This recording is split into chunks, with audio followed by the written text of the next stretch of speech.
venim d'un hivern on Endesa ha fet talls de llum indiscriminat a molts barris de la nostra ciutat. A Ripollet n'hem patit molts, per manca d'inversions, i han deixat els barris més desfavorits sense llum durant setmanes, durant mesos, durant les festes de Nadal.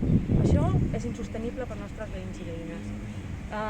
Les solucions que s'estan veient al final és utilitzar de la mateixa manera els ajuntaments perquè siguin una corretja de transmissió de diners públics cap a les grans empreses subministradores a través del tema de pobresa energètica, i aquesta no és la solució que hem de donar. Hem de donar una resposta definitiva. Creiem que el municipalisme, el món local, ha de donar aquesta resposta de manera unitària, evitant els corsers dels partits, perquè són lluites que compartim des de tots els ajuntaments. Per tant, des de Municipalistes per la República, que és un espai plural, que és un espai transversal i ampli, fem una crida a tots els ajuntaments, independentment del color, independentment del partit, perquè se sumin de manera que puguem coordinar una resposta estratègica que posi paravent davant d'aquest abús que estan cometent les grans empreses d'oligopolis.